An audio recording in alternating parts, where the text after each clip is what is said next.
Good afternoon. This is day 91 of the Ukrainian resistance. This is Mediacentru Ukraine.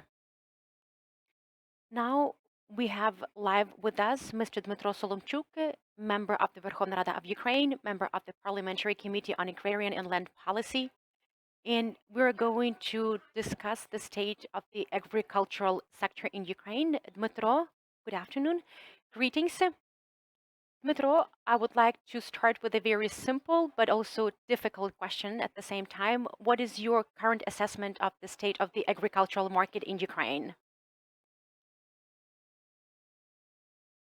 The situation is challenging because we had some lands allotted for vegetable growing or grain growing are subjected to hostilities and fierce fighting, especially in the south of the country. Our service members are dying. The seaways have been blocked for 3 months. We are trying to export our agricultural products by ground vehicles, by the railroad. It's more difficult, it's more time consuming. In the previous season or the season before that, during the harvest season, we had a long line of 70 days to have all the cargoes loaded and exported, but the current situation is completely different. What about the food basket of ordinary Ukrainians? Will it change in the near future? With regard to the Ukrainian food products, the food product basket will not really change that much. I don't really think that we should expect any further price changes. There might be a slight increase in light of increased fuel prices. But with regard to those crops that are grown domestically, these food products will be in abundance. The situation is a little bit better for those agrarians engaged in animal husbandry because they are not dependent on exports. They can use their products as fodder. They can grow animals and then they can sell meat or any other products that they produce. Those agrarians that are engaged in the growing of wheat, other grain crops, sunflower, are struggling. There are multiple hardships for them, but we are doing everything within our capacity to ameliorate the situation and to ramp up our export capacities before the harvesting season. But I don't really think that there will be a big effect on the food basket for ordinary Ukrainians. There might be some influence in terms of vegetables in the fall, but a lot will depend on the unraveling of the situation in Kherson and Mykolaiv region. In terms of the borscht group, we need to factor in seasonality. Some produce will be placed on the market by small farming households and individual farmers. So hopefully we will see a decrease in prices for seasonal products and produce in the next couple of weeks. Point taken. What are some specific changes that need to take place in our agrarian sector for it to be up to speed with the current requirements? Because in the past, our agrarian sector focused on export, on seaways. What should change? Well, first and foremost, we need to process our own agricultural products. So we should shift focus from export to domestic processing. If we have a look at the Dutch experience, they export agricultural products by 2.5 times more than the entire volume of agricultural produce, even though the Netherlands is several times smaller than Ukraine. In the western parts of Ukraine, there's already a better understanding of the current situation among the agrarians. They are building mills. They are creating some other processing capacities. They are taking out loans at the minimum interest rate. So we would like to encourage all agrarians to either launch or step up their processing capabilities. This will create new jobs and it will facilitate logistics for sure. Because it's one thing to transport 2 tons of wheat, and it's completely different to transport 22 tons of ready-made products. There will be fewer costs and logistics will be streamlined. The same holds true of juices, meat products, any other agricultural produce. So the focus should be on processing. We can use our flour to bake croissants and baguettes. We can export them as frozen, semi-ready products abroad. But we just need to make sure that we implement the relevant technologies.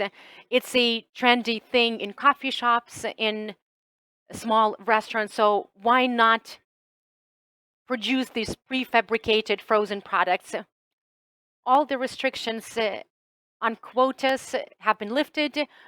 All restrictions on duties have been lifted as well. It holds true of the European countries and many other countries globally. You referred to this credit program 579. Is the governmental support sufficient? And how can we enhance it to better support the agrarian sector of Ukraine? This was the initiative of our president, Volodymyr Zelensky. Before his presidency, he was a business person, an entrepreneur, so he understands very well that any business is in need of accessible and affordable funding. Therefore, this program was launched. Before I became MP, I dreamt of this loan program because in the past the interest rate was at 20, 25, even 30%. Some entrepreneurs might not be happy. There are still some shortages. There are certain things missing. Not everyone wants to prepare and submit required documents, but whoever has a specific goal in their sights will achieve it. So you can take out a loan at basically zero interest rate, secured by the government of Ukraine. This is unprecedented in our history. We've never had such affordable funding.